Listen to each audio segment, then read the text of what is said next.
behind. Check the radio, pit crew is far from slow. The lights no longer yellow. Ready, steady, go. Crank it up. Oh, it's racing. Crank it up. Oh, it's racing. Crank it up. Oh, it's racing. Crank it up. Oh, it's racing. In love with the ride. Burning rubber smells real nice. Fuel it up once or twice. Come on, fast is the way to drive. Crowds all on their feet. Not one bothered by the heat. Imagine them in the driver's seat. Checkered flag would be sweet. Crank it up. Oh, it's racing. Crank it up. Oh, it's racing. Crank it up. Oh, it's racing. Crank it up. Oh, it's racing. Everybody get ready. On your feet. Here we go. 3, 2, 1. Crank it up.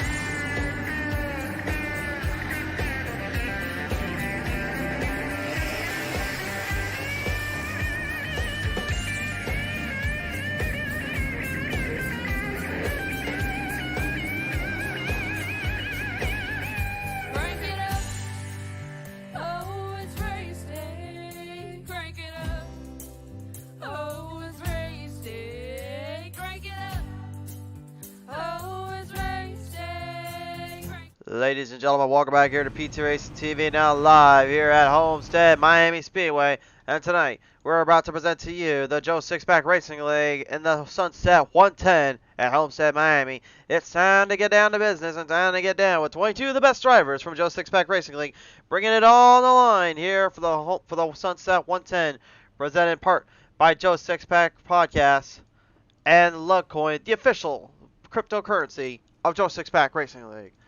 Let's get down to business here, race fans. We're getting settled in here tonight for our showcase. 4 races to come. First up now on the roster. Here we go. We'll take a look here on our starting lineup. Levi McCarty will be the number 1 seed here, starting it off with John Humphrey on the outside. Row number 2, Wayne Dewey in the 11 will be outside of him. Will be that reigning champion, David Lamaga in the 34. Row number 2, it's going to be 3, it's going to be Gene Cato in the 8 is outside. It's a 93 of Brad Youngman. Row number 4, it's Gary Wright in the 997 is outside. It's a 3 of Al Reed. Row number 5 is going to be Rob Lowell and the 21 is outside. That's a 6 of Johnny Barker. Row number 6 sees John Borcheks, and the number 995 is outside. That will be, of course, Mr. Kevin Gironi in the number 992. Row number 7, race fans, we'll see here. That will be Kevin Duran, the 7 is outside. Robert Swisku in the 28. Row number 8, Marty Brown, the 41 is outside. That will be Robert Kilm in the 458. Row number 9, Matthew Wheeler in the 60 is outside. That will be Richard Weinbach in the number 899. Row number 10, it's going to be Greg Drace in the 64 is outside. Keith Fonseca in the number 81. Final stars, Eli Raposa in the 998. And then Jeff Barefoot in the 99. Here we go, race fans. We're getting settled in for tonight's action here. 4 races to come. And might I add, this could be a whole lot of racing to be going down here on the track for sure. And I'm not gonna lie to you as well, I may be a little slow tonight, so please do pay no mind to how I sound and how I'm feeling. This is not normal me, unfortunately. But let's get down to the business here, get down to the racing. Here we go off the green flag restart. We are off and running. Let's get them down to business here at Homestead.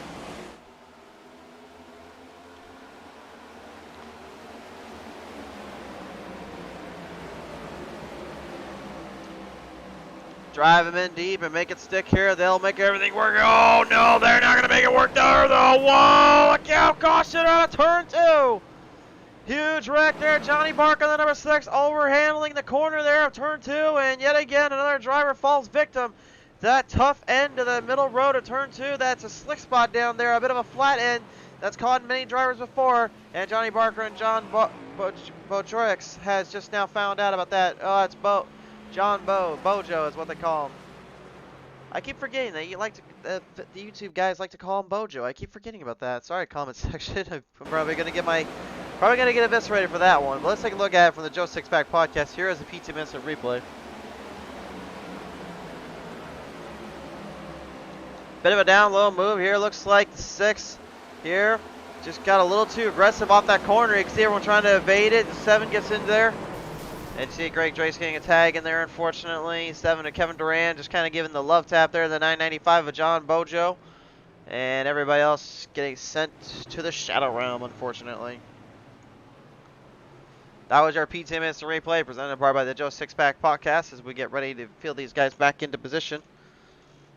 Share this one on around, guys. Get some streams up, and let's get some love on the track here for these boys. And we got a lot of work to do here. There are 4 streams that we've got to cover here.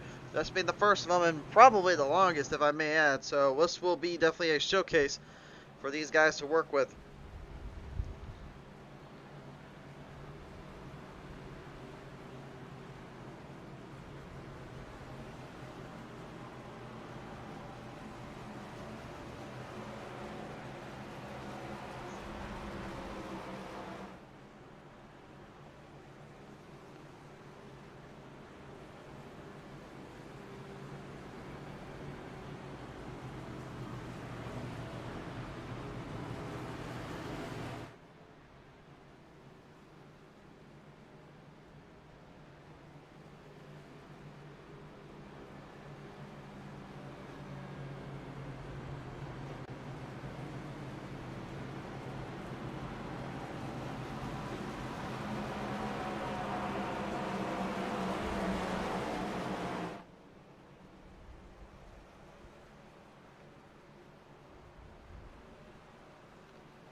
So right now, drivers getting off of that big little hit they had, tucking around off the corner of turn 2.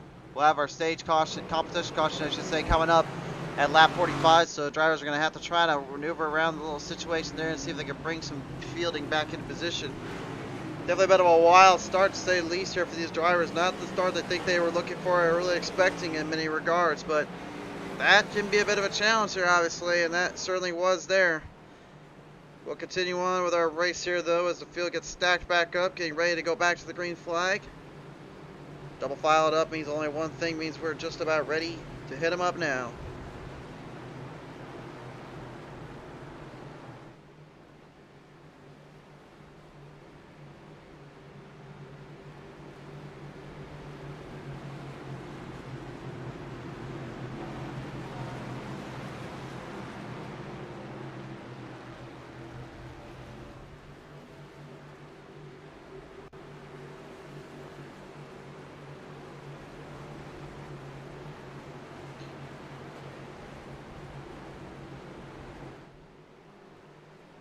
Field getting settled back up here a little bit. The Bottles coming on board saying good luck, everyone.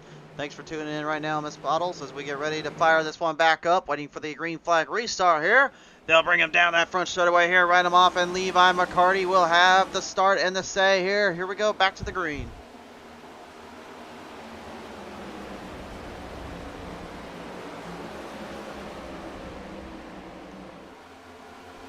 Fielding him down off a turn 2, much cleaner this time. Much cleaner end, much cleaner cornering. That's going to be a good sign right there. Drivers right now working under the sunset night lights here of Homestead-Miami Speedway, or better known as Homestead, Florida. Beautiful facility, beautiful tracks area here, and probably the track that most people remember for all the great hard racing that comes with it. This place is a testament of challenge and perseverance, and it certainly can bring out the best in every driver that comes out here. Of course, we are driving the Next Gen Cup Series tonight with a 60% fuel range here, 2 tire changes. They get 2 instant repairs here, so they're going to have to be a little bit careful about how they hit these corners up and how hard they get aggressive on the track. They know they're going to have to be a little bit more better about getting into the ends and into the turns. That's certainly going to be the case after turn 2's mishap. You may be wondering at home as well, what did I mean by turn 2's mishap? What's going on down there? Well, the thing is, when you go into turn number 2, as we'll see just in a little bit as we go on board here with Brad Yonkman, the 93, there's a little bit of a situation in turn 2 where you hit it. There's a little flat spot right in the middle section of the turn, and if you hit that gas a little too hard with any of those cars, really, unless you are completely flat banked onto on the ends there, there's a little bit of a loose end that gets you really cornered off and gets you really squirrely, and that's what unfortunately happened to the number 995, and as well as our driver that got caught up in that mess in the first place, Johnny Barker, on the number 6. You see right there as they come right about up there, right about where the Ford just hit. As you come off that exit, if you hit that just wrong, that rear end likes to slide out from underneath you. It gives you a little bit of a headache down there and gives you a little bit more trouble than it's worth. Some drivers opt to just kind of stick towards the bottom lane or the outside for that matter, but the thing is here at Homestead, as long as your time is just right, you can run the middle line too, but speed may vary depending on your mileage. Multi-gear track, multi-angled area. This place has been known for really some hard racing, some crazy races, to say the least, and it can bring out the best of anybody. That is for certain right now, as currently our field continues to stretch them on down and fight it out with the best of intentions.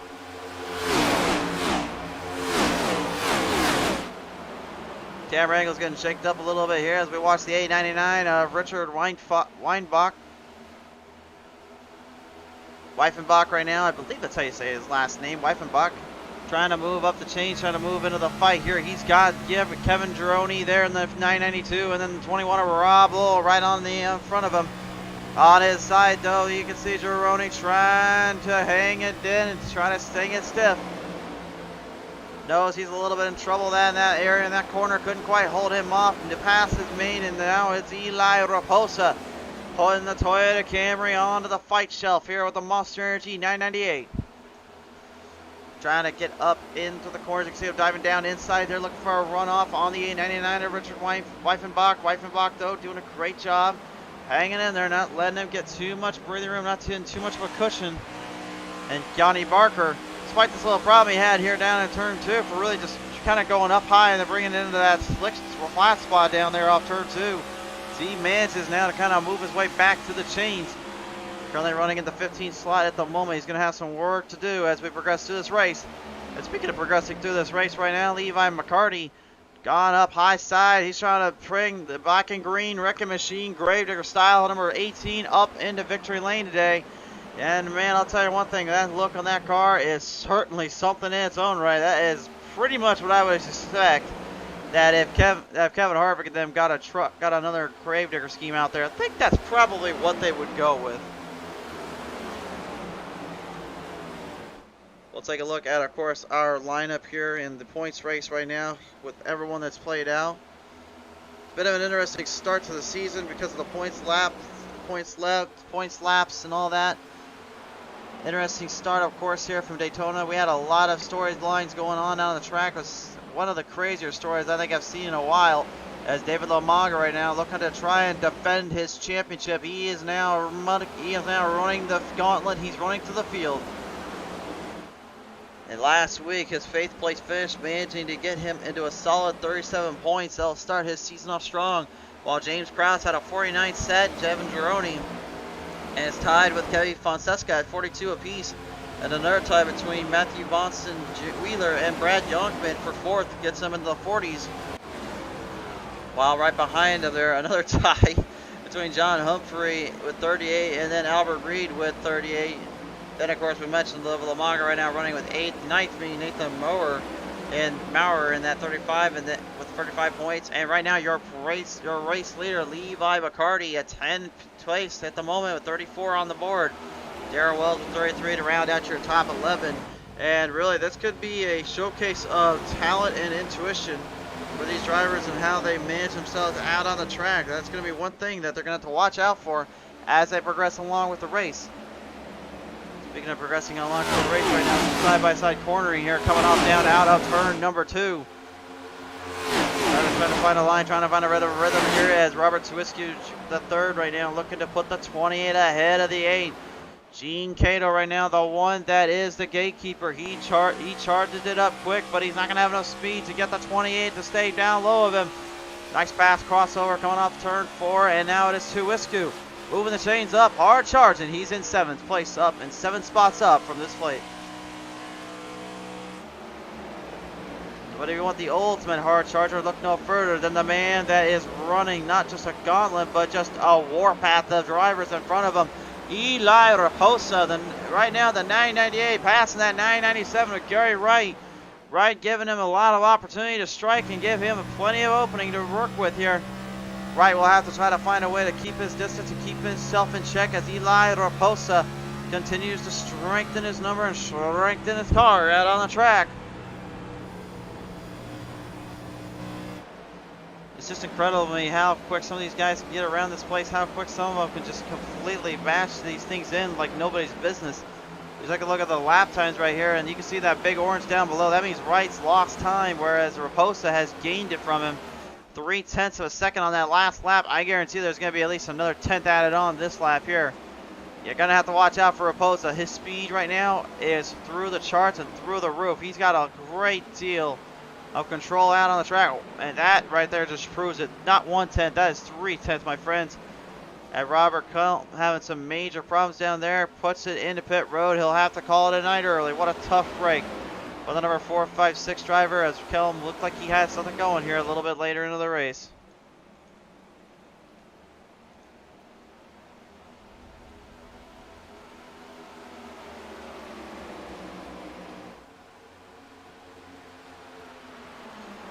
Lining him up through the field right now. Currently still, we are on lap 19 of 110 here. Drivers continuing to fight their way around the track as old man John Humphrey. I'm calling this dude an old man. This guy pretty much, I think he's like my age right now. Humphrey is not an old guy by any means. He certainly does not drive like one. I should count the wily veterans out here because he is certainly proven to be one of them. Managing the distance and managing the control of the car. Hammering down to give himself a little bit of a run here and giving him everything he can.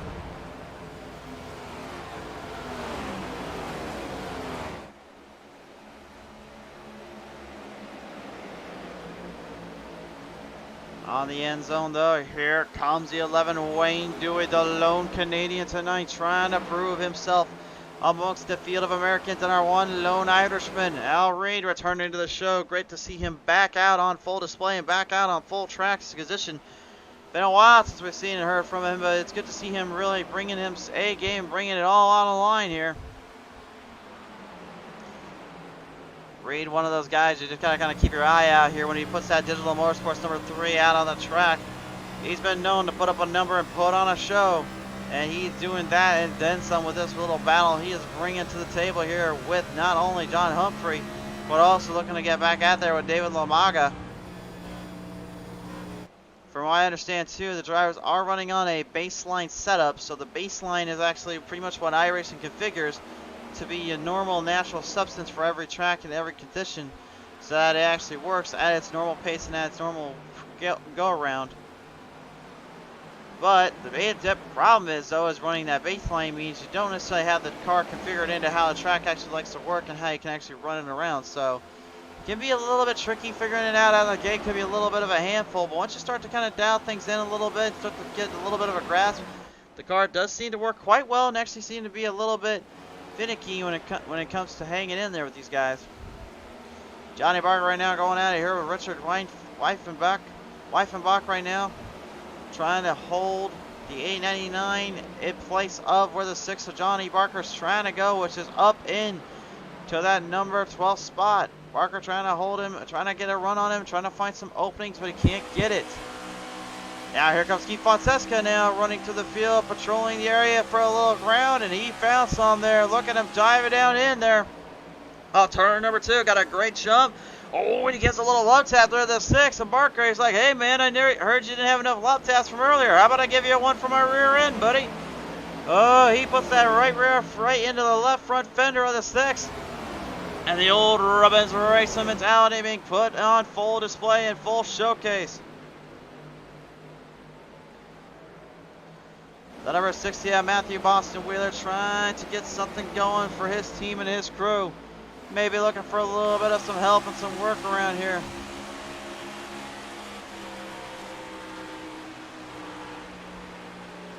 See him trying to drive a different line too, and his throttle rhythm certainly tells it. Johnny Barker running the extreme outside line, trying to find some kind of grip up there, trying to find some little momentum he can carry through with, but it's easier said than done with how this corner is and how these tracks like to play out here.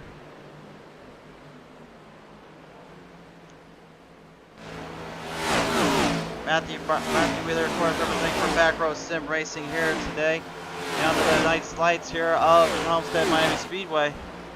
As the rest of the field continues to drive down in and drive them off quickly. Back Row Sim Racing also having Keith Fonseca in that mid-pack hunt and that runoff here. As Barker decides to go up to the wall protection and scrape up the track a little bit. Now I know one thing's for sure, you can't wall bang in these things here on this track, that's for certain. Matter of fact, why would you want to wall bang on anything that involves iRacing? That's the last thing I would want to even try to be thinking of. Oh, but I don't think that's what they were thinking of either here. Trouble down off the back straightaway here. Wayne Dewey and Al Reed colliding in here. Trouble down there for both drivers. And Wayne Dewey all of a sudden just kind of sent to the shadow realm in a bit of a problematic situation here. I'm not really sure what happened between him and Al Reed there coming out that corner.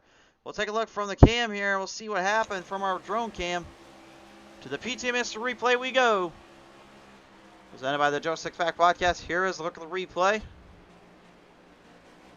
You can see Dewey doing a great job controlling the throttle rhythm, controlling his control there off turn 2. That's exactly what you need to do with that corner there.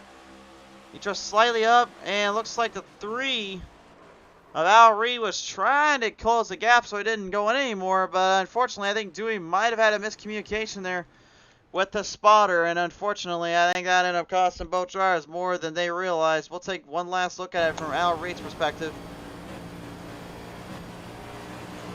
Watch carefully. You can see Al Reed here. He's lined up. He's got it set. He's already kind of tempoing himself around the corner. Wayne brings it slightly up. He doesn't realize where he's at. Reed's not going to back off. But because that little spot drifting right up into Reed, there's not much he could have done there, and there was not much he could have really brought from. Not a whole lot of ways to come back from that, unfortunately, and that's going to cost him big time here. Tough break there for Al Reed, and of course, Wayne Dewey, man. Dewey's going to have to be a little bit upset with himself for letting that happen. But does get out of pit road at least, so he might have a chance here to really make some ground up. While he figures out how to make some ground up, I'd say it's time to go take a quick commercial break here while the drivers get settled back up. Levi McCarty will not be erased later on the restart. John Humphrey, Keith Fonseca will currently stay on now and see what they can put to their limits. We'll find out. That's enough here, though, when we return here to PTM Racing TV. Tonight's race, ladies and gentlemen, brought to you in part by the Just Six-Pack Podcast, the place you get all your news, outlets, racing results, as well as some listening ins from our broadcasters, livery designers, and all of them. The Joe Six-Pack Podcast, where you get all your racing needs from. And by the official cryptocurrency of Joe Six-Pack Racing League, the Lugcoin. Lugcoin, it represents us well, racing for the rest of us.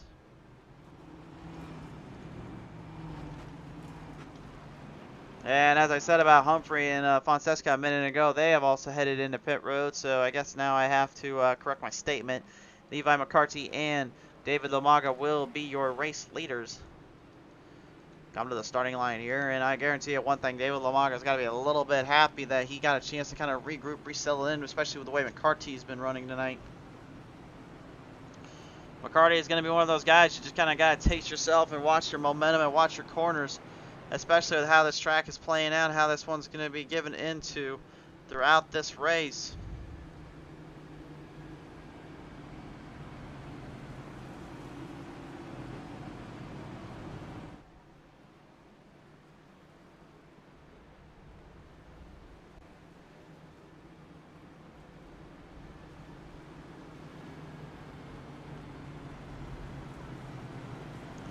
So a reminder, competition caution comes at lap 45. Still a couple more laps left to go here in the Sunset 110 before that. Sky's looking pretty bright out here. Sky's looking pretty bright this morning, but when we came down to the sunset time, the weather definitely was not agreeing with that. Wind about 7 miles per hour north of us here. Currently the time zone itself, I'd say probably about 9:50-ish, 9:10, 9:20, 9:30 maybe. Of course, drivers are working with a full block engine in these things. They don't have any troubles there when it comes to the horsepower side of things, but can be a bit tricky when you're running on the track and you're running with this field. There's going to definitely be a bit of a test of patience for some, while others, it's going to be a matter of just finding the grip and finding the momentum when you can.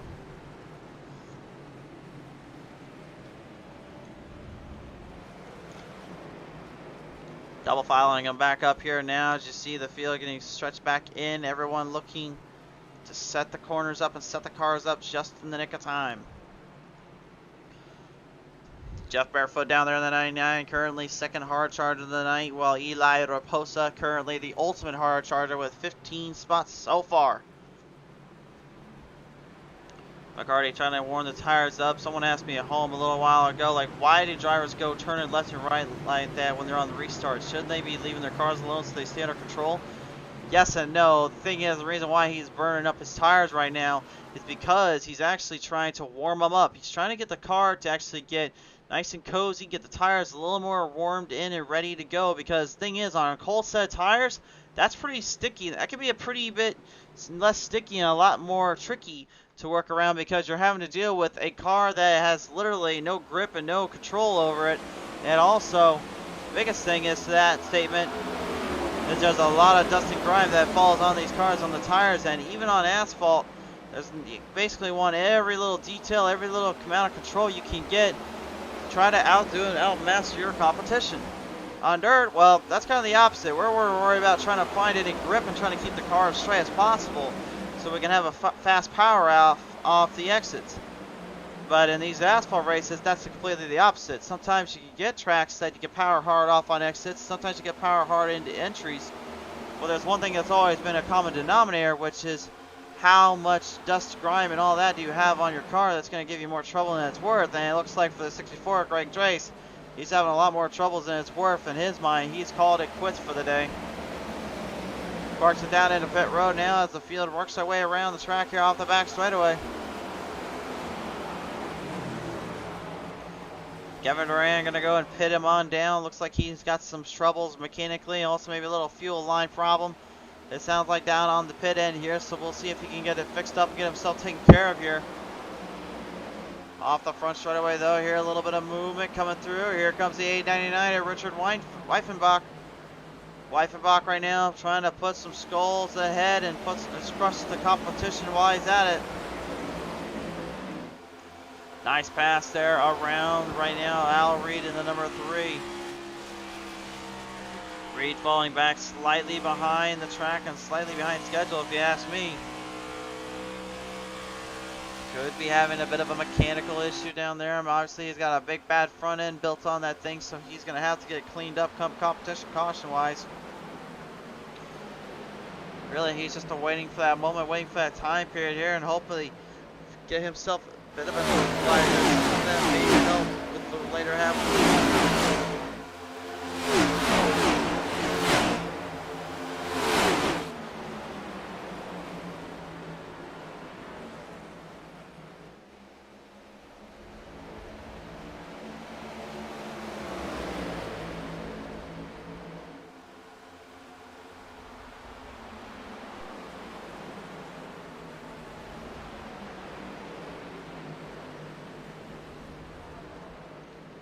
Coming through the field, every single driver themselves goes a little 3 wide saloon action right in the mix of this hunt. Big battle coming up here as Barefoot and Wheeler are gonna hammer down and put some fight in brigade. Johnny Barker looking to try to get in this one as well, and Wayne Dewey, give credit where credit's due to the man. He's literally coming right forth and right through the field. Saw earlier on he had a lot of problems down there keeping himself under control and keeping himself out of trouble. Now seems to be the complete opposite here. It seems like now he's having no troubles whatsoever and keeping himself more in line and in point.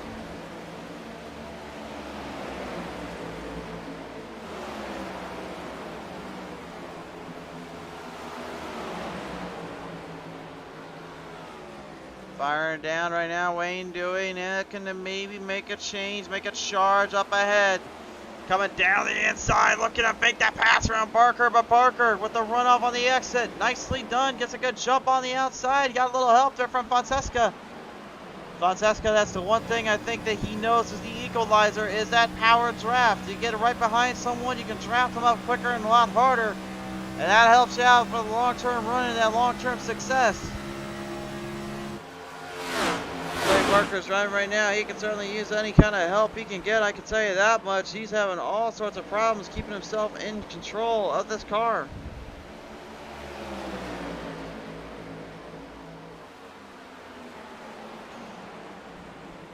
Piling it down around the head, and now drivers heading to pit road or getting put into pit road for a brief fleeting moment.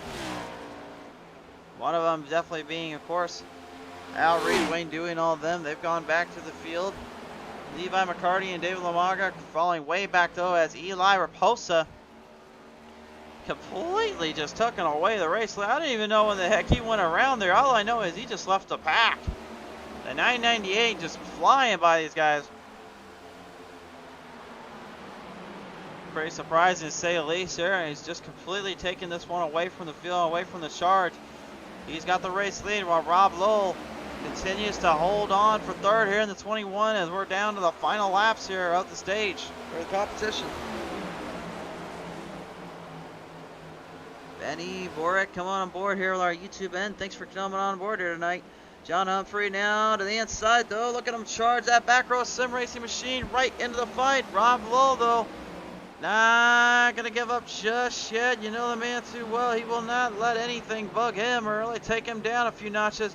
He represents the Wolfpack Racing League for a reason. Oh, look out though. Lomaga's gonna put it right at his core panel. Does it side by side. Little toe tap there from the 34.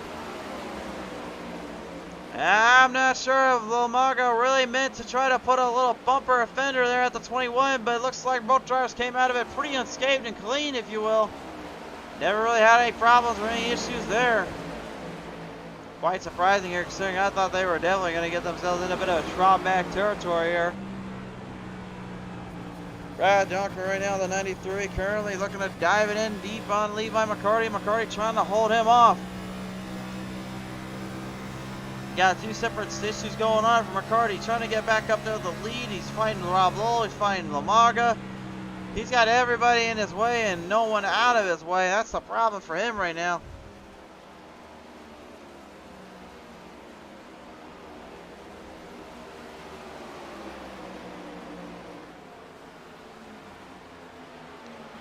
Coming down to the ends here at this moment. Every driver for themselves. Nobody wants to lose out. No one wants to give in. They will only do what they have to do and push the boundaries of their existence, push the boundaries of their teams and their tracks.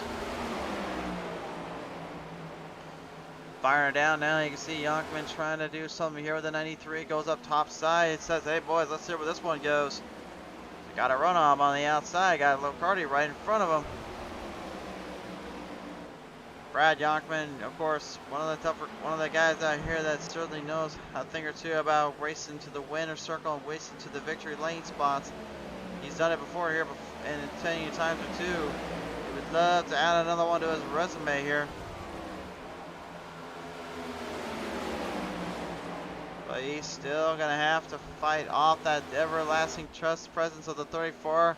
As you can see, Yonkman dealing with Lamaga there on the inside row. As you can see, Yonkman just completely bypassing his defenses and bypassing everything in between. Eli Raposa getting caught up by Richard Weifenbach. Weifenbach doing everything he can, trying to hold on.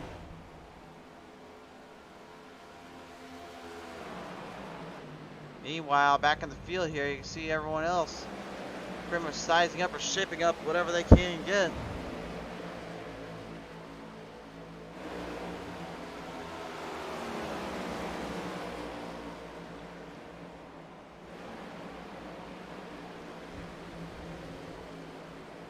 Old Bojo or big old Mojo, Jojo Bojo.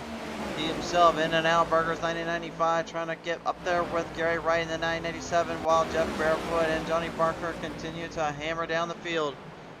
All drivers doing their own thing, kind of keeping their distance and keeping themselves in a cool pressure. As the caution flag finally flies on out, that is the stage as the competition caution here. And right now, probably just absolutely beast mode levels of impressive. The 998 of Eli Raposa. This man started 21 spots back in the field. He is now, well, 20 spots back in the field. He started 21st.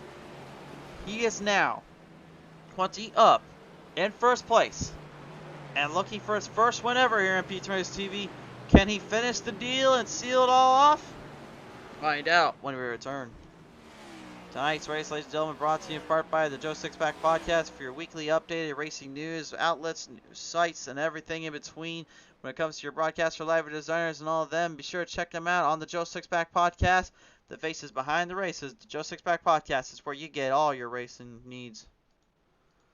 And by the Joe Sixpack Racing League's cryptocurrency themselves, Lugcoin, racing for the rest of us. The Lugcoin is the way to go. Field will stretch back in here as pit stops are now being prepared and being made. La Posa, I guarantee you one thing, he's going to be waiting as long as he can before he has to go back into pit road. You may be wondering at home, like, why would you want to do that? Why would you just not want to go out there and try to run a little harder out on the track? Well, you got to remember, the thing is that these drivers are having a lot of things to work around and a lot of things to keep in mind. The biggest of them, in my opinion, is certainly without a doubt trying to enhance the track and trying to enhance their timing here. A longer time out on the surface with that fuel line as well as that, of course, tire wear. It allows for the driver to basically get around more easily, get some more in comp to and more in touch with the field and the pacing. There's a lot of areas that can go wrong here, and there's a lot of areas that can really bring in things too.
Robert Swirsky right now trying to represent for his Elite Racing Series as well here. Represented, of course, David LaMonga out reading them.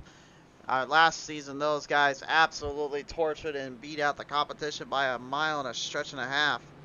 Just put on a show, put on a battle, and gave everybody in their worth something to think about. We came in here tonight thinking maybe that could be the same case, that this could be another circumstance situation where things get a little crazy, things get a little hard racing.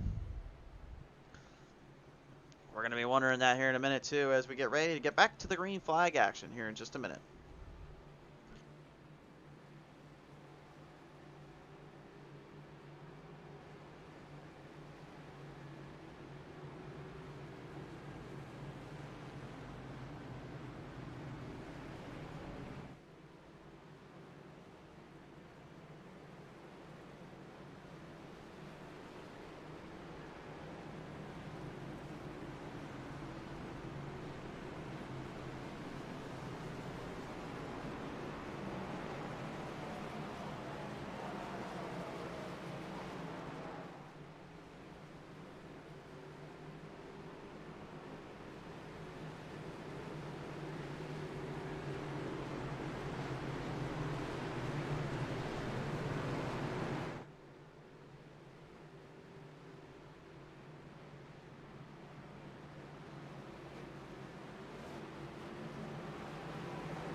Oh, there we go. At least my audio's working. We'll get a little bit back to the action as I get right back to it there. A little trouble and contact made by Levi McCarty and Richard Weifenbach. A little trouble there coming off turn 4. Really, I just went away for a second to get my audio fixed. Next thing I know, this happens.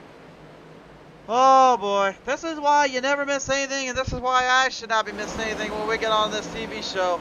Caution has been thrown out, but what the heck happened here, my friends? Or at least I think the caution was thrown out. Hold on a minute.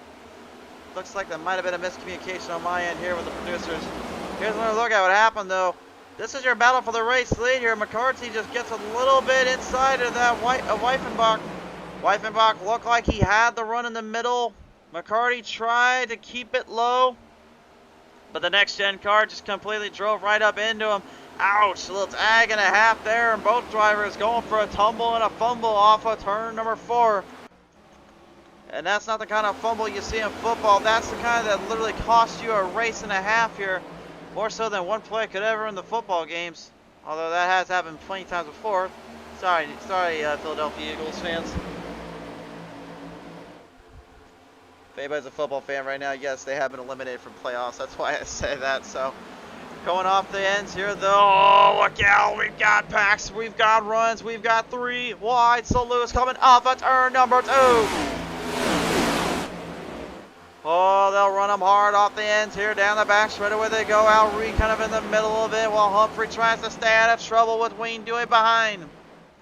Gary Wright, the 997, trying to bring some tacos at the track here and trying to bring out the spicy flavor that comes with Homestead. He's bringing it right to him here. Gene Cato in the 8 trying to go down low and see where he can fit, which way this one will go. You got a whole laundry list of drivers completely in charge and in playing field.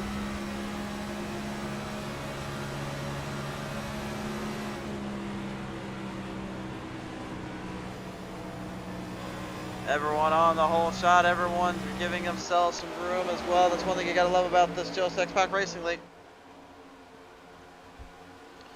Is their overall consistent overall control of staying out of trouble, staying in rhythm with one another, trying to hopefully find a little bit of a found Pat tune or two. We are halfway done with this one, and right now Brad Yonkman is your race leader with the issues of Levi McCarthy and of course Richard Weifenbach getting into it there off of turn 4. Yonkman doing a little bit of a different line though. He's trying to block from the bottom instead. Let Tuiscu come right up to him. Tuiscu last season had a big deal on his hands, had a great battle of racing and really helped him keep himself in play and in charge whenever he went on the track. But unfortunately, the same can't be said for Fonseca, spinning it right on the front straightaway. Can he refire? He gets a cornered around, gets it turned off again, but let's take a look at the replay and see what happened here. Looked like it might have came off out of the front stretch. 3 wide slowed out. Regan extremely aggressive there. Gets into the 8. And unfortunately could not shoot the gap. And instead shoots one of his guys off the track. Fonseca cannot be too thrilled about that little situation there, I guarantee you. Came in here tonight with a bit of a points battle on his hands. Had a little bit of a run on or two in his case. Now he's going to have to literally find his way back in position. Remember, he was second in points with 42 points, 7 behind of the everlasting tough to master James Krause. Krause right now not in this field, so he will have a bit of a laid-back deal day if he returns here next week. Kind of sad to see that he's not with us. I think he may be down at the old Chili Bowl right now, still racing out there. On board here, Levi McCarty, as he tries to put the black and green wrecking machine a little bit less in the wrecking machine aspect of it and more into the racing aspect. He's trying to gain some ground, trying to get some moves off done from these boys. He's got the 99 of Jeff Barefoot right in front of him. Wayne Dewey now looking to take aim and fire back at Johnny Barker, as well as the Rowdy Energy drink looks to try to hold off. Those rowdy drinks here at Barker certainly have been kind of contributing to what he's been doing tonight. He's been rowdy all day. Making moves left and right, getting put into a few dooms here and there. Whoa, barefoot. Looked like he had a little tap there for Al Reed. I'm not sure that might have been something he would have wanted to deal with, but that was pretty darn close to it.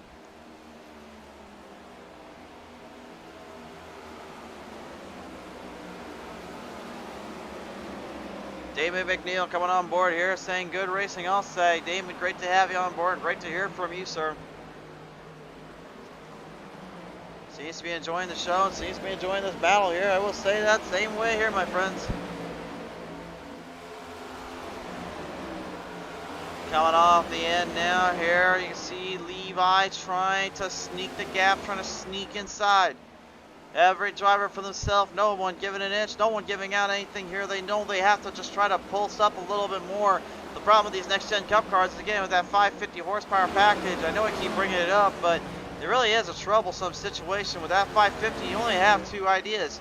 Short run and just completely bash that thing with the throttle in mind and give it everything you got, or you're going to have to pretty much long-term shoot it out, and hopefully that dirty air does not come and get you later. Although, when did the dirty air ever get anybody in real NASCAR? I'm not mentioning names. Harvick did Lugano with Kansas Speedway. Wait, who's talking out there? Anyway, back to the action. Kevin Gironi here in the 992, making a pretty good date, making a pretty good impression yet again. It continues to fight it out here with the drivers. The Michaels 89 saying I missed the race because of the Chili Bowl. Michaels, well, that does stink to hear, unfortunately. But hey, man, I'll say this: you got to go watch the Chili Bowl, which that's something I would love to do one day. I don't know if I ever get the chance, but hey, that's pretty awesome to say the least, brother. Go enjoy that race. Go enjoy that stuff. I hope you did.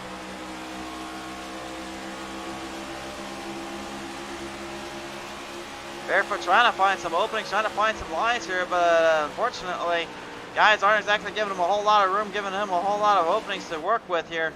And again, that's kind of commonplace here at Homestead, because this track, even though it allows for multiple angles, multiple runs, can be a bit of a challenge here when it comes to heading down through the turns. It's all about timing and how you master the corners, how you master the ends. You can see the top and bottom working for all drivers. But Levi McCarty, man, look at him run it hard off a turn 4. Holy smokes, the black and green wrecking machine, number 18. Trying to paint a clear picture of what he wants to do with these drivers and what he wants to perceive out on the track side of things. Al Reed right behind him, though, looking to get his lap back. He gets something more than that back. He lost a lot of time earlier because of that little mishap he suffered through.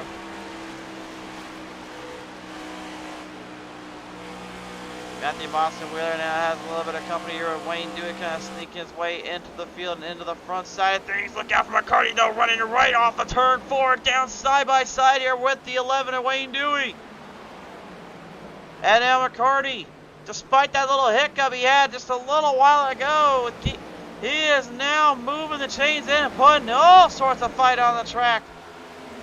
Weifenbach, I guarantee you, cannot be happy with his performance or his situation that he was stuck in earlier, but I'll guarantee you McCarty is loving every minute of fighting his way back up to the front. Meanwhile, right up ahead, a little bit of a situation down there as Robert Tuiscu takes the race lead away. Brad Youngman just could not hold the line down long enough here, and unfortunately, that seems to be the cause of the issue here for him. Robert Tuiscu trying to hold the top half up, but David Lomaga and Rob Lowell are now coming in perspective. They're coming on the fight. Mike Hillenbeck, yep, I heard somebody. That's why we're showing them. Good to have you on board, sir. Right here, though, off of turn 4. And now watch out for Lowell and Lomaga right now as Tuiscu tries to hold the line in, trying to hold himself in place. You can see, though, Tuiscu starting to develop a little bit of a lead here. He's got a nice 0.4 of a second gap there, or at least going into the corner. And he'll build it right back up on Lomaga, but Lomaga is using the draft line of the 21, Rob Lowe, to help him out. The drafting is key here to push and shove and get drivers going, and that certainly is now the case. Youngman trying to give himself a bit of a chance here and a bit of a fight on his hands here as they march and progress him through the field and through the track side.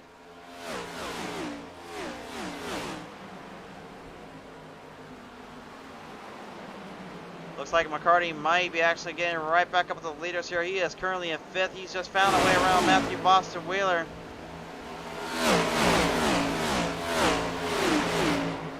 McCarty knows he's going to have a little bit more on his hands though once he gets past Back Pro Sim Racing, because these guys are not exactly just going to go ahead and give him the runaround, the leave away. There are multiple ways to get caught up in traffic. There's multiple ways to get caught up in a bit of a mess here, and that is now seemingly the case. McCarty going down low. He says, I'll see where this one can go. Trying to charge off of Matthew Boston Wheeler, but Boston, man, talk about hammering in and staying under control. He was doing a great job battling McCarty there and not letting it by, but unfortunately, he can't say the same that toe around. Car seems to be slightly drifting off, maybe having a little problem down there. It's hard to say. David Lamaga right up ahead here. Robert Swisco and Rob Lowell now coming through the field and coming through the pace. Lowell trying to represent well for his Wolfpack Racing League crew here. The Wolfpack Racing team, I should say.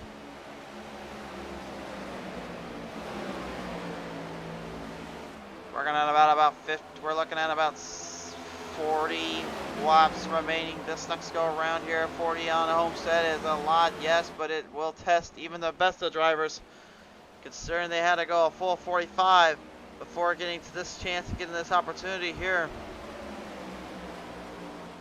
If you are new to the channel, Race fans, and if you are new with us, be sure to like and follow up our Facebook and subscribe here on our YouTube so you never miss a beat, never miss a show. We are going to be live on YouTube this entire season. And we'll post a race on Facebook later if you missed it.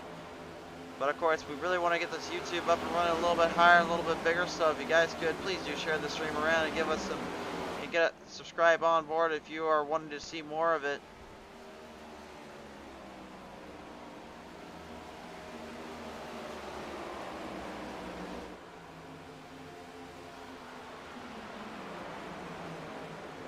Robert Swisky right now trying to keep his distance, trying to keep himself socially up in the position here to make around Rob Lowell, but you can see Swisky is not abiding by rules and not abiding by very many of them, although then again, whoever abides by those rules anymore. Not 2020 anymore, I'll say that much. Rod Yonkman right now looking to give a bit of a run on Swisky. Swisky, you can see, just kind of keeping his draft line though with Lowell. Kind of have to do that a bit here to really stay in touch and stay in rhythm. Lamaga with the race lead, but for how long can he keep it? Because guys are coming up on him fast here. Lowell now seemingly on pace and on track to take this one away from the Kent 34. Lowell looking to move the inside, could not get it to charge there. Seems to be in a bit of a situation here where now he finds himself as the flagman or the flag bearer to try to hammer it in. As the field continues to work their way around the track here, Wayne Dewey here right behind all of us, having a little go-get at Old Barefoot, and now at Boston Wheeler. Jeff Barefoot looked like he kind of had a run here, but backed off due to situations really kind of evolving around what I think he saw with Al Reed earlier. Might be a smarter move to just kind of avoid trouble and avoid consequence until the time actually comes to really make a big fight off and a big rundown. Boston Wheeler now looking to give himself a chance here around Dewey, but you can see even Barefoot had a little sneak peek preview there. Speaking of a preview, look out here as the race lead is being challenged up by Lowell. Lamaga on the bottom lane, Lowell up on the top side. Lowell trying to give himself a major boost in confidence and a big win to start his season campaign down in the second race of the season. The second of 12 races, and he is doing a tremendous job hanging in there. Lowell though tries a little harder off of turn 3 and 4. Lets it right up to the outside wall. He's going to have to need a slingshot pass here. Not going to get it there. Looked like he might have got a little too aggressive out of the gate, a little off the start. Now he's going to have to try to hopefully stay off the wall protection. That's not going to help him much. Tries it in. Tuisku just barely avoiding it. Look at Lowell, though. He's going to try to drive him out anyway. Maybe looking for the crossover. Can he throw the slider? He goes to the bottom. Can he aim for the top? They're going to go a little bit low on each other. Lowell and Monka right at it. Oh, my friends, this is what you call hard racing at its finest and at its best. Maybe a mile and a half, but it doesn't matter. Homestead-Miami short races like something else.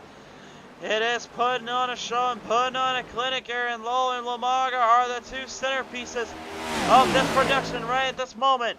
But Two Whiskey says, hey, wait a minute, boys.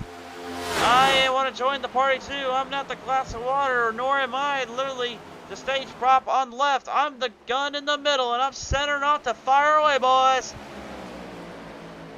Coming right down yet again. Lamaga trying to keep Two Whiskey at bay. He knows that if Two Whiskey gets a run down with him, he'll fight him off. They may be teammates, but that doesn't mean nothing around here. When you're in the race, you're in it to win it. Who cares about what the other thinks? You go for broken, you go for it all. Brad Youngman even now having a little bit of a fight back here as he continues to challenge up and charge ahead. In the back of the pack, though, look out for that 99. Jeff Barefoot down low. He says, hey, boys, let's see where this one goes. He's going to put a bit of a fight here to the number 60, Back Row Sim Racing, boys. Trying to hold it down. Wheeler and Barefoot back at it again.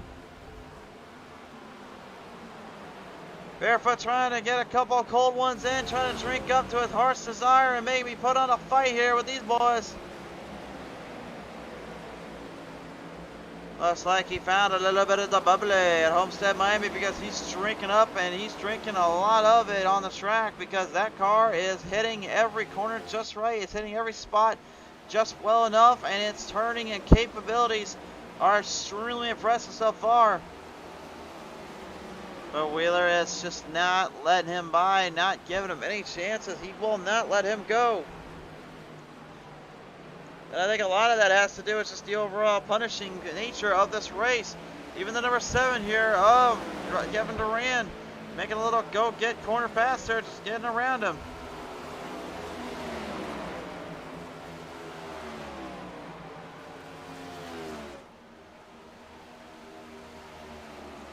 Firing off right now, Fonseca and Gironi. Whoa, hold on a minute. It might be trouble down there. Oh, there's big trouble off turn 2. Big trouble indeed. We'll take a look at the pit. We'll take a look at the caution here. I'll take a look at the replay here and see what happened. I don't know. No caution yet. That's what I meant to say. Something gone wrong here, and looks like, oh, Fonseca drove a little too hard, got into the grass, and actually catches the 990. Unfortunately, there, that 998 there, or 992, excuse me, of Kevin Gironi just getting tagged in a half there and nowhere to go. Both drivers just completely edged out, now costing each other their own race. What a tough break there for Gironi and Fonseca. And Fonseca earlier, by the way, remind you, he was in the points hunt out of the gate. Now he's going to be lucky if he even finds himself in the top 10 after this race. My, oh my, oh my. That is a huge shocker and a surprise to say the least. Look at Yonkman. Now you'll see Yonkman take the race lead over as Tuiscu and Lamaga battle it into pit road. Lamaga getting just enough ahead.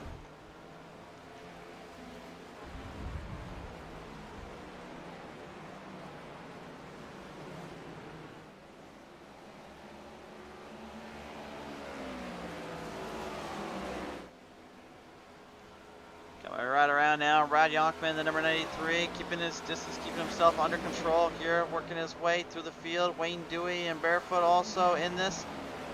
And even look out below, but here comes Bojo, man. I don't know where that Bojo Mafia is, but right now, Mr. Bojo is currently in the top 3, and he's fighting it out a little bit. He's going to get around Yonkman coming off this corner off turn 4. They'll go around Yonkman as Jeff Barefoot takes the race lead away. We have ourselves a new leader yet again. And remember, a point lead is going to help your cause a lot more than you realize. The more points you lead, the better off you are.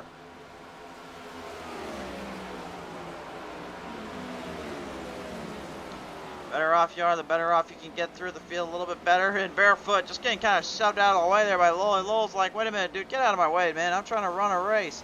Levi McCarty trying to race him out, trying to catch him here. Both guys coming out at a bit of a distant time, bit of a distant end here. Lamaga and Tuiscu. Kind of the same idea. They did a longer pit stop strategy, little pit stop, and Matthew Boston Wheeler looking to stay ahead of the momentum, stay ahead of the field here as he continues to fight out here with Lamaga. Both guys in an edge sketch, big moment here. Both trying to sketch out their own lines, sketch out their own run, and make sure they stay out of trouble there. Off the corner backs here, the bank sitting down through turn number 1 yet again. It is Wheeler and Lamaga doing everything they can to get not only their lap back, but also build their speed back up. Barefoot,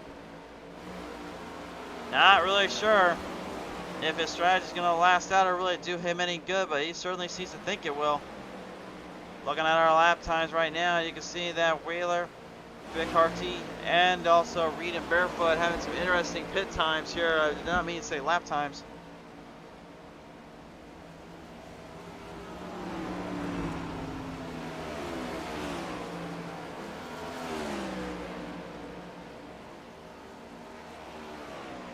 So Barefoot will have to head into pit road here. Everyone getting kind of cleared off guard. Kevin Drancy coming on board here tonight. Thank you for coming on board here, Kevin. Thanks. Barefoot heading into pit road, so he's going to have to call that one a good one and hopefully get himself a bit of a break from those points he just gained from that leading a lap.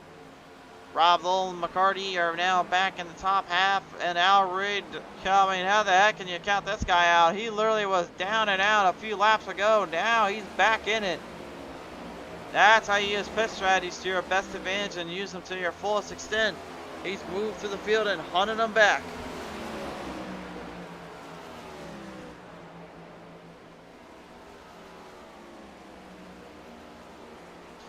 All about maintaining and controlling the time, controlling the distances here. Tuisku and now Matthew Boston Wheeler doing everything they can to fight each other off. Tuisku going low yet again, trying to put the Jameson 28 just enough ahead of the field. 23 remain. And Reed looks like he's having some problems here keeping up. Looks like he might have burned too much tire off here, just doing that little battle. And speaking of battle, 3 wide. Off of turn 3 into 4, clears it. And look at Tuisku getting a great drive down off of turn 4. Makes a nice little pass off the 60 of Matthew Boston Wheeler. Not able to hang in there. That's what you call shooting the gap and shooting the barrel. That's what racing's all about around here. No contact, no corner entry. It's just straight in, straight around. Lamaga and Yonkman now, a little bit of a fight on their hands. Mono a mono, duel versus duel. One must quit, one must go. One's just going to give out and say, where did this one go?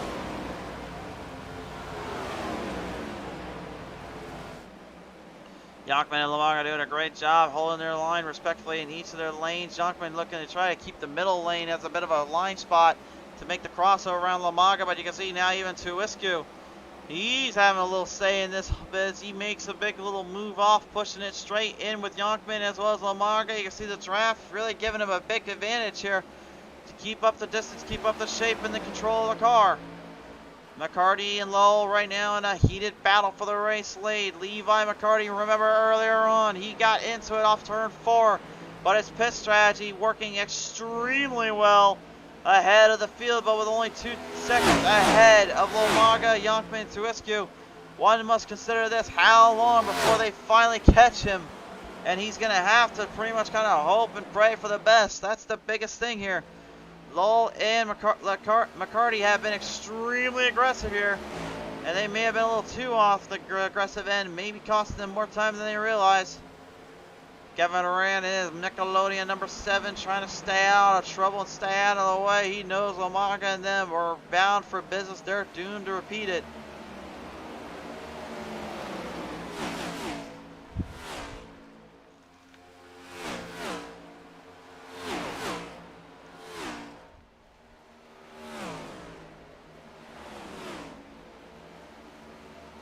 Firing them back down off of turn number 4 here, and Lamaga and Yonkman going head to head, mono and mono, right out of the gate and off the starts here.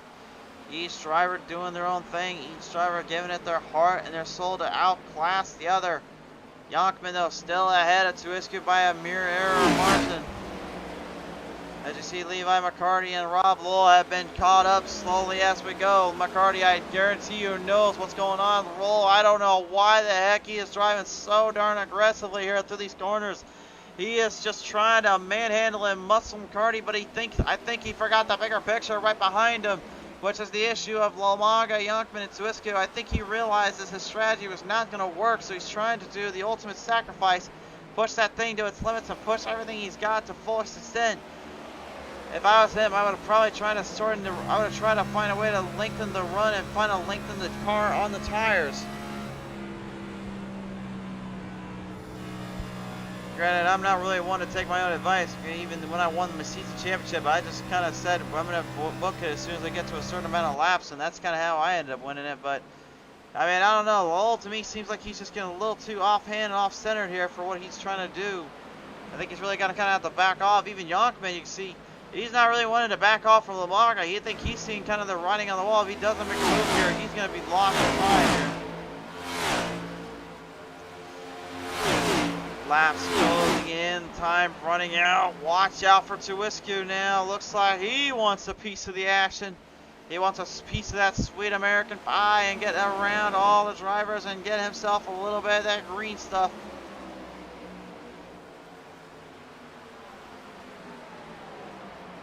Kevin saying too aggressive, a little shake and bake. Well, I mean, if you want to shake and bake it, you can, but I mean, that's going to be easier said than done. But look out for Yonkman. Yonkman, maybe the thorn in the cap of Lomaga here. This could be trouble for him.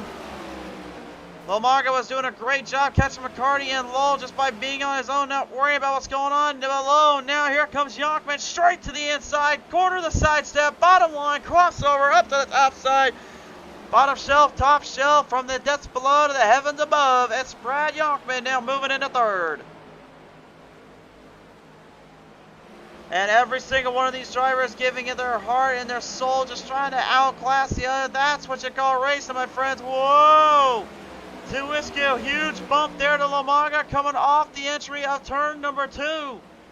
And that might have got Lomaga a little boost to get ahead of Yonkman, but I don't know if Tuisku realizes what he might have done here. Teammates working with each other, trying to help each other out as much as they can, while at the same time helping every one of them get through this field. And right up ahead of them, Lowell and McCarty still in a heated debate.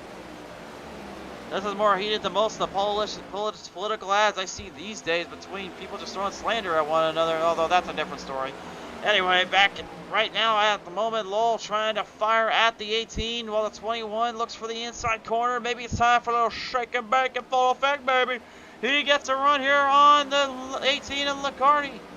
McCarty, though, hanging in there a little bit, or is he down to the bottom? Here comes Lowell, and lap traffic might play an effect here. Bojo right in the head. Right ahead of the boat drivers here. One's got to find a way around a lap traffic zone here. This is going to be a big crucial area for this corner here. John Bojo is going to have to hold off. Oh, Lowell's not going to hold off. He's in the wall protection. Lowell going straight up top bottom line. Bojo got on the wall out of turn 3 and 4. Lowell stayed just below him enough to get a run here. Now they'll bring it back down to turn 1, and it's Lowell now having to play catch up again. McCarty trying to hold his line just as carefully as he can. This is a complete 180 of what we saw earlier. Just 2 drivers hitting the marks, hitting their spots. A crossover between. And Lomaga, Tuisku, and Yonkman have got to be loving every minute of this because they know if they can slow them down just enough, this might be what they need. It's Lowell now with the race lead. McCarty trying to cross him back over. Look at Lowell, though. He's going to try to use the draft off Fonseca. Fonseca just ahead of him in the number 61. Can both drivers clear the 61 off of turn number 2? Oh, looks like McCarty's going to get a run right off him and blocks. He blocks the middle, down the bottom, now the top side. Oh my goodness, this is just the first race of our 4 races tonight. We're witnessing a battle, my friends. This is war at Homestead. This is more of a war than the Monday Night Wars I would see on television, for crying out loud, between the WWE and WCW. Or WWF, whatever they want to call it these days. McCarty going on the outside yet again. Lowell, he is back and forth with him, trying to get another run off Lomaga, though. It's closing the gap. Watch out for Lomaga. The 34 now trying to pace the field. Maybe looking to try to do what he did last season and make everybody think one thing when really he's after another. Fonseca into the wall protection off of turn 4. He's going to have to try to back off and get out of the way if he can. Lamaga is in a heated collapse. He is now charging right at Lowell. He sees the lap counter. He knows there's only 8 laps remaining. This could be his ticket to win this race. He'll have to find a way around Lowell and Fonseca, though. They'll have to hit him yet again. Lowell trying to keep the Wolfpack crew in play, trying to do everything he can. He knows that McCarty, though, is just too far ahead to try to challenge him for the lead. This has been action-packed from the get-go. This has been action-packed from the start. And this one really has been a complete 180 from the middle section. The start of it, great racing, pretty good battles in between. But now this is just an absolute slobber-knocker fight shootout, to say the least. Lamaga might be backing off slightly here, might be losing a little time. Looks like he might have burnt the tires up too much, catching McCarty and Lowell. I think he was hoping for Lowell and McCarty to battle it a little bit more than this. Oh, Lowell getting a bit of a push, getting a little bit of a run here. Looks like now might be the time to change our game plans here. Final laps here, we're down to only 6 remaining. Rob Lowell looking for his first win ever here on PTM Racing TV, and on the season, I should say. He's trying to get McCarty, he's trying to get him for all he's got. But again, with Lamaga right behind him, if he makes the slingshot pass, he knows Lamaga will just try to take him in for a ride or two. Off of corner number 3 and 4, though, here comes Lowell down the inside. McCarty with a bobble on the outside. Lowell to the inside, now with the run, side by side of the line. By that calculation, it would have been about 200th of a second gap between Lowell and McCarty, with McCarty pulling that one away. But we're not on the final lap, nor are we now. Look down the inside again, and Lowell with the run. Lamaga's loving every minute of this because he knows how to play this game. He's done it before. There's a reason why he's a seasoned champion and a seasoned vet. McCarty goes to the bottom. He's trying to block. He's got 2 drivers he's trying to block. He's trying to block Lamaga and Mr. Lowell. Lowell, though, shoots down a little bit. Gets a piece from Lamaga. And now it's Lamaga's turn to take over second. Now looking for the challenge to the race lead. Oh, my Lord in heaven. This one has been an absolute clinic. And these guys still are going at it. Neither one giving an inch. Wait a minute. Where the heck did Brad Yorkman come from? Where did the 93 come from? Out of nowhere. This is really like an out of nowhere move I've not seen in a while. Yorkman is coming for him. Look at him charge. Look at him build the speed. He just managed his way around Lamaga like he was standing still. How the heck did he come from and where did he come from? He's coming up to McCarty now with 3 to go. He got past Lamaga. He got past Lowell. Does he have anything left though for McCarty? I'm speechless right now. I don't even know how this one's going to go. Brad Yonkman was literally back behind the field. He was not even in this picture. He wasn't even in the hunt. Did he find an extra 100 horsepower in that thing, or what did he find? I don't even know anymore. Well, all I know is that we're down to 2 laps to go. Yonkman needs every ounce of help he can get to try to catch McCarty. McCarty's not going to give him an inch, though.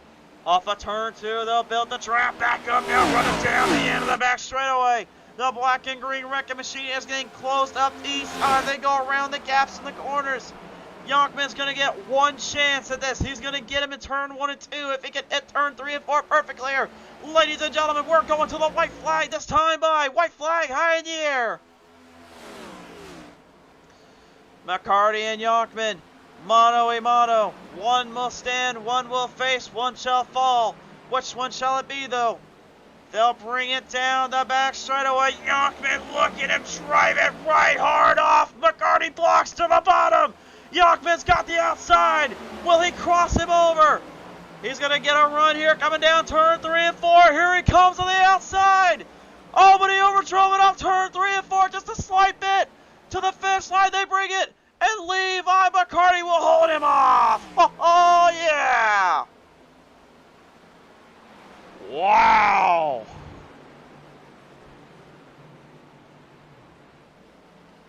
That is unbelievable, my friends. That is unreal, and I am speechless. What a fight. What a duel. Let's take that back. 4 or 5 drivers. The top 5, two-hit scoop, put everything he got in second to Lomaga. Lomaga gets away. Lowell's fighting McCarthy for everything he got.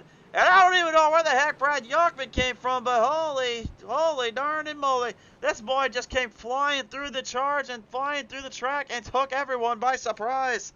And I would say even the man that won it here, the Sunset 110 winner, ladies and gentlemen, all the way in the Toyota Camry camp, your Sunset winner here tonight, Levi McCarty. Not only did he bring the black and green wrecking machine back through a massive collision course and an issue max statement, he literally had to do everything in his power to block and fight for everything he's got. And he did it really with pretty much nothing left but just a little bit square of the tires. We'll talk with our third place and second and first place finishers here in just a minute. As right now, Levi has himself a little bit of fun down there on the track to perform. But here it is, race fans, presented by the Joe Sixpack Podcast. Here is your racing results here. Levi McCarty, 0.2 of a second, is just enough to hold off Yonkman, while Lomaga goes third, fourth goes to Lowell, fifth goes to Tuiscu, sixth to Barefoot, seventh to John Humphrey, 8th to Wayne Dewey, 9th to Johnny Barker. Great showing from him after that little spin around he had. Great fighting back up to the front. And Eli Raposa, what can you say about that kid, man? He charged it up. He fought everybody out for everything he's got. It just came up a little short on his pit strategy there.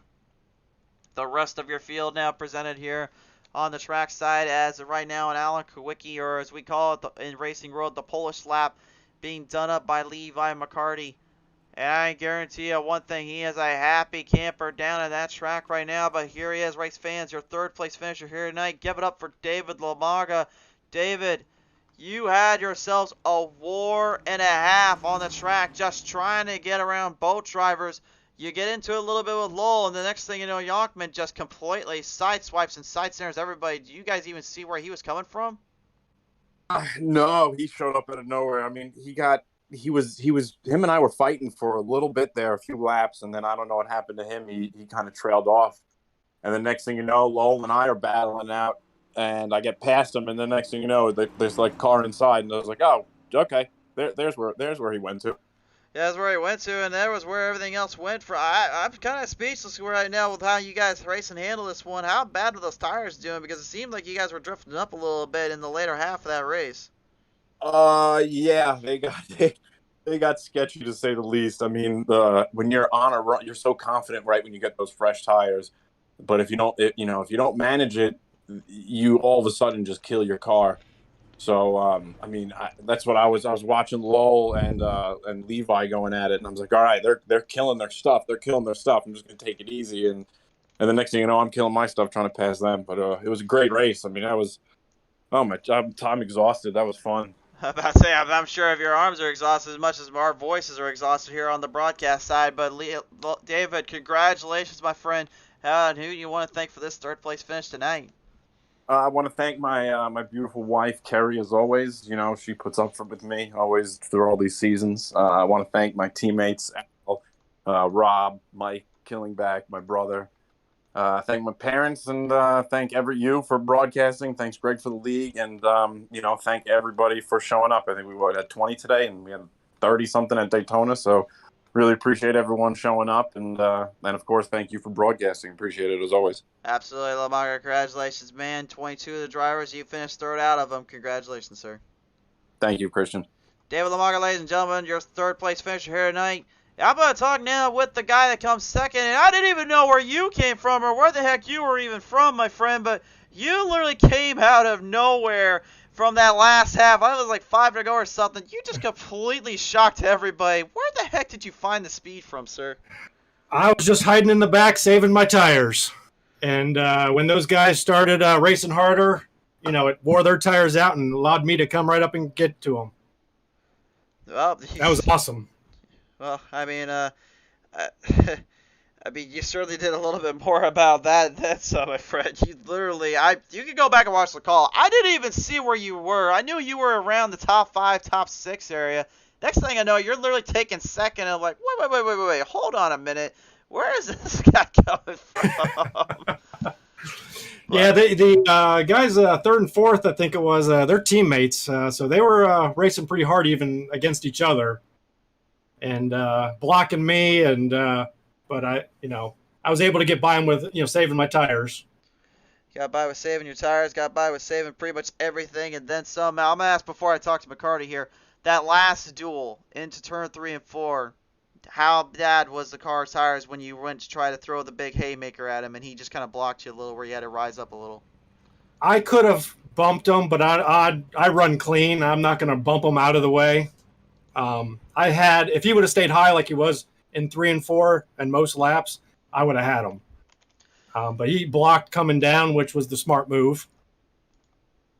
And it ended up giving you the second place finish, but I would certainly say it probably won over a few fans from this battle, this war you came up with him tonight. So, Yonkman, I got to congratulate you on a second place finish, but man, I would not call you a bridesmaid by any means, but how quick you were handling it. So, who do you want to thank you for this second place finish?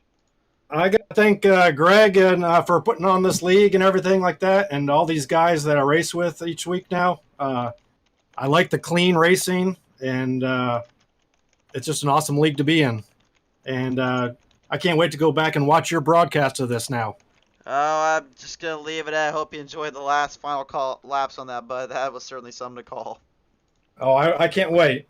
For sure there. Whenever less Yonkman, we really appreciate you coming on board. Congratulations, my friend. Thanks. Take care. You too.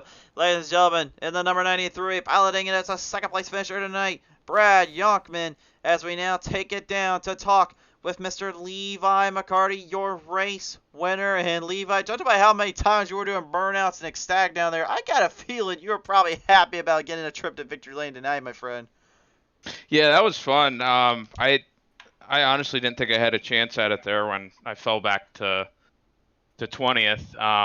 I don't know what happened there. I got to go back and look at it, but it felt like net code in the moment, so I don't know for sure. But yeah, I fell back there and just started digging towards the front again, and knew I had to nail my pit stop and make up some time there to have a chance, and made it happen.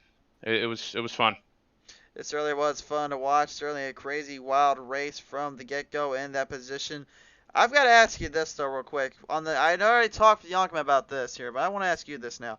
When you saw him coming through in turn 3, if you did, you made a big move down to the bottom lane there. Was that kind of the cutoff end to try to block Yonkman from trying to take it away from you there? Yeah, I was running low and 1 and 2, and then I liked the high line better in 3 and 4 just because the car felt like it was really tight on exit in 3 and 4. So if cars weren't trained up behind me, I could run that. I could run low and then high, and it would break the draft enough that I could just maintain. But my tires were kind of gone there at the end, and my buddy came in and was spotting for me.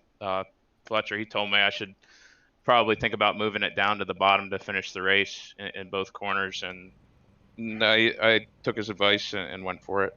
You took his advice and went for it at the right time in the right place, and at this time, man, really probably the race of the week and of the night, to say least, here. And Joe Sixpack Racing League certainly gave it everything you had, gave it quite a show, to say least. But you guys are the ones that made it happen. You're the ones that got it going. So, Levi, I have to ask you, sir, who do you want to thank tonight for this finish, and who got you into Victory Lane? Fairfield Auto Group, Fairfield Motorsports. I got to thank Fletcher for hopping in and spotting for me. There's no way that I would have been able to come up through the pack like that and win without him spotting for me in my ear. So huge thanks to everybody there. And once again, I can't say it's enough. I'm really impressed with the broadcasting and the league itself. It's just a ton of fun, and probably my favorite league to run in right now. So thanks, everybody. It certainly was a lot of fun to call and a lot of fun to watch. Levi, congratulations, my man. You're going to be going quite a few places here with this finish. We'll see you next time out here on PTM Racing TV. Thank you. Appreciate it. Levi McCarty here, coming away with the W and the win here at Homestead-Miami Speedway. Race fans, thank you so much for tuning in. Thanks for the calling there, for the comment there, Mike Killenbeck. Appreciate it, my friend. Kevin Transy, Bottles, the Michaels 89, David McNeil, Benny Borick. Thank you all for tuning in. I love you guys from the bottom of my heart. I've got to get a little bit of some water in me so we can get prepared for our next call. We're heading down to Atlanta Motor Speedway. Hotlanta next on the list for Pedal the Metal Racing League as PTM Racing TV signs off for now. Thank you so much for tuning in with us.